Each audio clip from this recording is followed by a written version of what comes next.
Hi, Bethany Wilson here at Dogger-Sized Dog Training.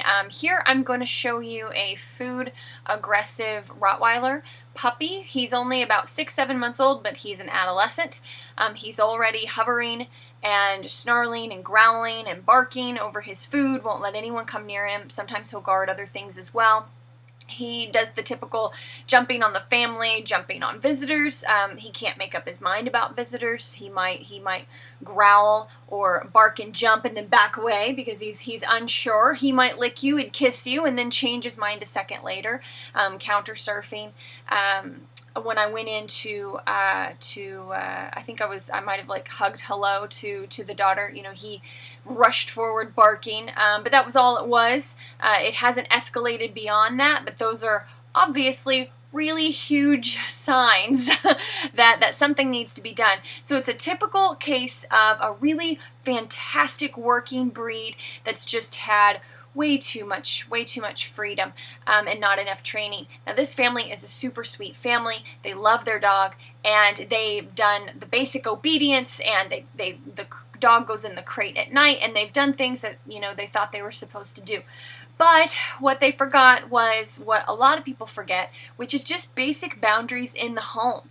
Not constant affection and love and, you know, and getting the dog riled up and getting the dog excited.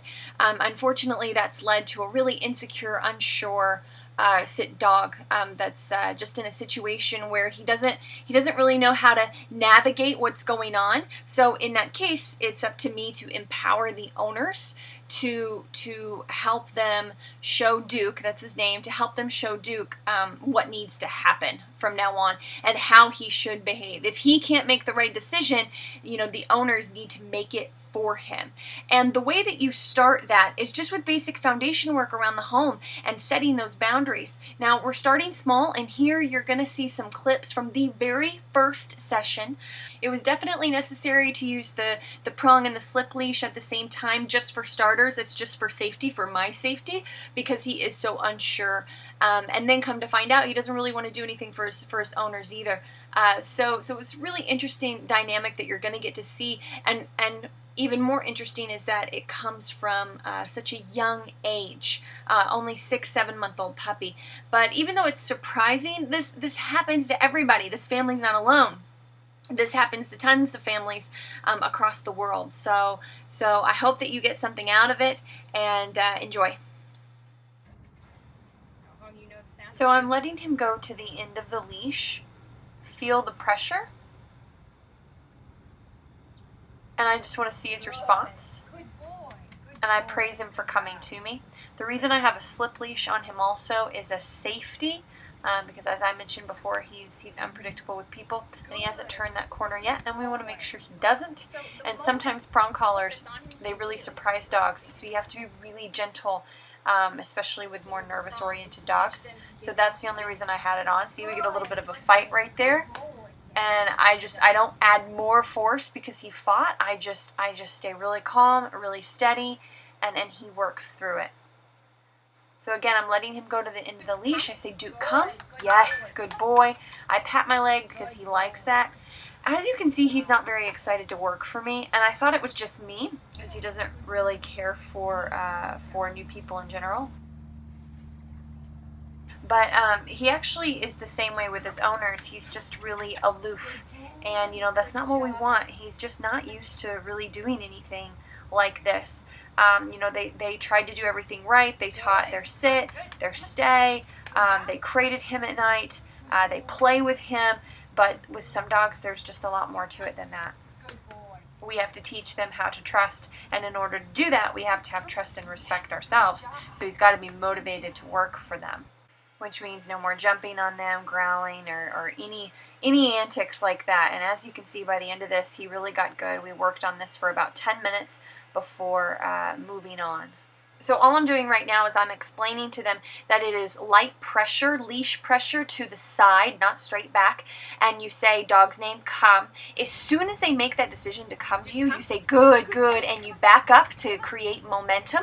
A little bit of a distraction there, and still praise them all the way to you. And most importantly, you loosen the leash as soon as they make that decision to come. So as you could see, her instincts for a first timer were really good, but what she was missing is she wasn't backing up to create that momentum, which is really important. Now, after she does this a few times, we could absolutely incorporate some really low-level treats, like just some dry food, but he has food aggression and absolutely no respect when it comes to his owners. So we're really trying to focus on just the basics here and help push them through those rough spots so they can become leaders whenever I'm gone. That's super important. So that's why we are taking this really slow and doing it this way.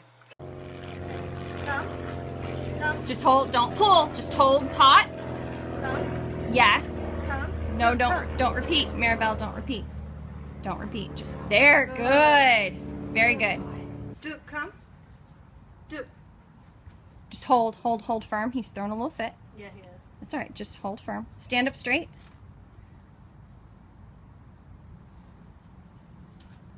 Yes, good. Backwards, backward. Good. Yeah, good. There you go.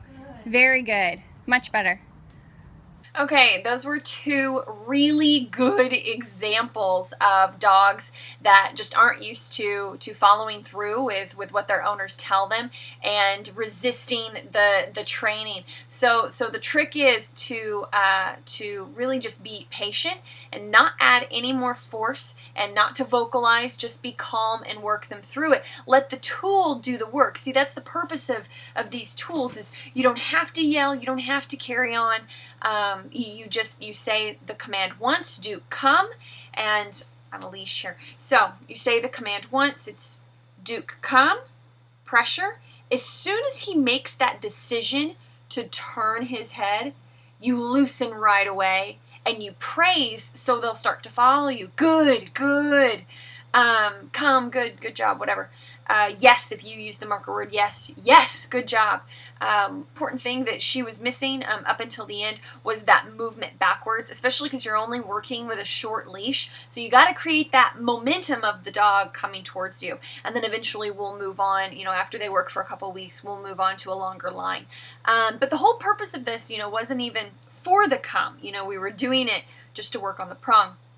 So again, if you're having these little fits with your dog, well, look at it this way. If you have a kid that has a bedtime, but yet you never enforce it, say it's an 8 o'clock bedtime, but they always go to bed at 9, and then after years of that, or in this dog's case, months of going to bed whenever you want, and then all of a sudden they have a bedtime, you're gonna get some resistance, of course.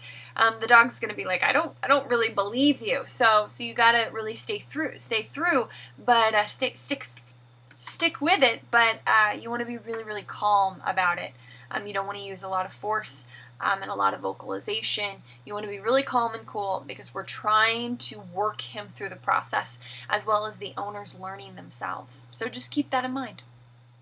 Okay, now that was just getting the dog used to the collar. We weren't even specifically working on come. We were just using that as a strategy to get the dog used to the collar. Now we're going to work on what's really important, which is the place command, so we can build up the duration and the distraction and the distance with the dog while the dog is able to lay calmly in one spot. So again, these are all the very, very first steps that you're about to see. Okay, how this works is we stop right in front of the mat. He keeps pulling towards their daughter who's filming right there, which is why you'll see me use pressure right there. Take a step forward, pressure to stop him. As soon as he stops trying to move forward, I relax the leash. Okay, good. Then I use a release word to get him off. You can say break or okay, and then I praise him good. So again, we stop right in front because I'm not trying to create drive to the mat. I want it to be calm. Okay, good boy. Okay, good boy, let's go. So you really want to keep your energy up if the dog is more mellow like this when coming off of the mat, to let him know to move it. So there we get offered a sit, which is great. We definitely want to mark that with a good. You don't want to spoon feed your dog these commands. So again, I'm doing this without food to start with, because I just want to see how he fares. But I do want some more motivation out of him, so I do sneak him a few really low value treats. He seems to be okay with it, but he does start to look at my hands a lot. So I only use a few just to see if I can get a little bit more drive out of him. And honestly, I didn't get a lot. I just got more excitement. So that's really not what we're going for. So we really want to just stick with this just basic repetitiveness, because it really gives you great opportunities to calm the dog down. It's this repetitive action that can really calm the dog down. So I'll start to say place when he does it consistently. Place. Pressure for going forward is kind of just like the same thing you saw before. Once he's in the same spot, there's the treat I snuck, and you'll see him start to look at my hands like crazy after this. Once he stays in the same spot, if he sits or lays down on his own, I'm going to mark it with a good, because I want him thinking.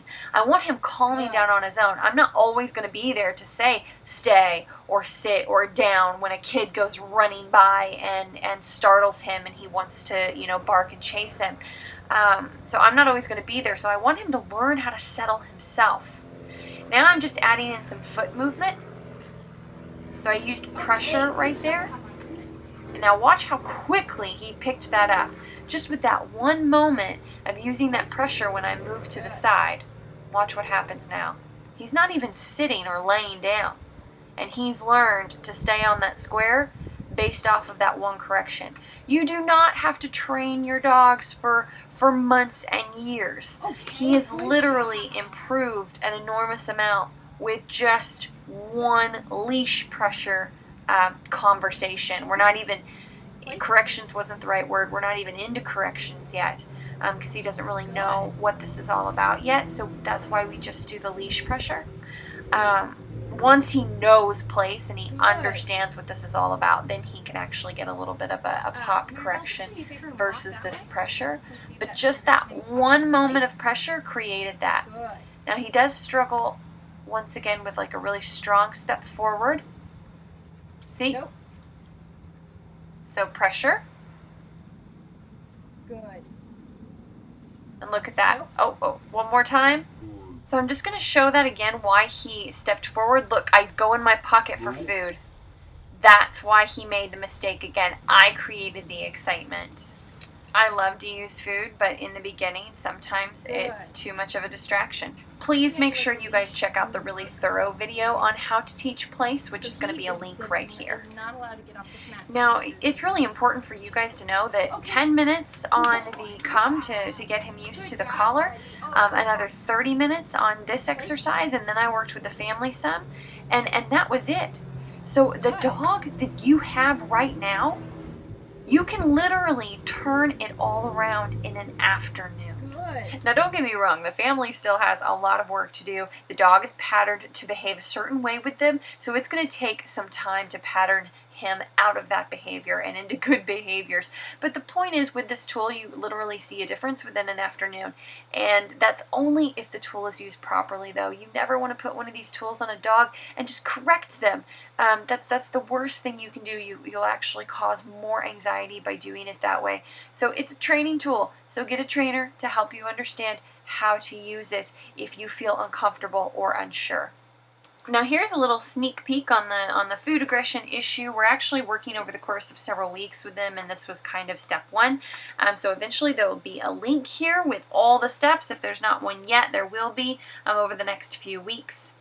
And make sure you email me any questions you might have at info@doggersizela.com. If you're local to LA, website doggersizedogtraining.com. Don't forget to subscribe, and if you're having other issues with your dog, check out my page. I've got loads of videos on there for different issues, and if I don't, then I can probably steer you in the right direction.